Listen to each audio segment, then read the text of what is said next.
Bag ও বালতি ভর্তি 11টি তাজা সকেট বোমা উদ্ধার ঘিরে চাঞ্চল্য মুর্শিদাবাদে। জানা যায় মুর্শিদাবাদের দৌলতাবাদ থানার গুরুদাসপুর পঞ্চায়েতের বেউচিলতা এলাকায় একটি জমিতে নিম গাছের তলায় একটি ব্যাগ ও এক বালতি ভর্তি বোমা চোখে পড়ে জমির মালিকের। দেখার পর আতঙ্কিত হয়ে পড়ে এবং তড়িঘড়ি খবর দেওয়া হয় দৌলতাবাদ থানায়। খবর পেয়ে ঘটনাস্থলে পৌঁছায় থানার পুলিশ। তারপর পুলিশ প্রশাসন খবর দেয় বোম স্কোয়াড টিমকে।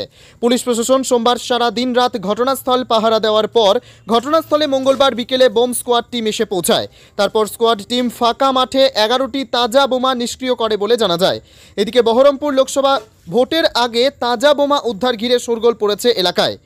কে বা কারা কী কারণে তাজা বোমা মজুত করে রেখেছিল তা নিয়ে ইতিমধ্যেই তদন্ত শুরু করেছে দৌলতাবাদ থানার পুলিশ।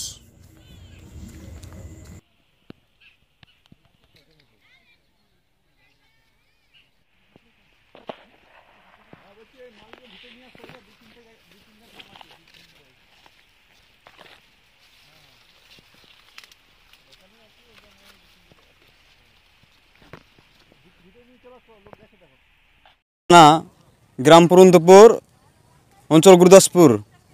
পুরন্দপুর গ্রামে একটি পুকুরের পাশে একটি তিলের জমিতে এক ব্যাগ ভর্তি বোমা পাওয়া গেছে। সেখানে অনেকগুলো বোমা ছিল। আমরা থানাকে অবজেকশন করি। থানা পুলিশ এসে রাত্রে পাহারা দেওয়ার পর আজকে সেটাকে লোকজন এসে সেগুলোকে নিষ্ক্রিয় করা হয় এবং প্রশাসনের মাধ্যমে সেগুলোকে নিষ্ক্রিয় করা হয়। কে বা কারা রেখেছে এগুলো আমি জানি না, বলতে পারছি না এগুলো।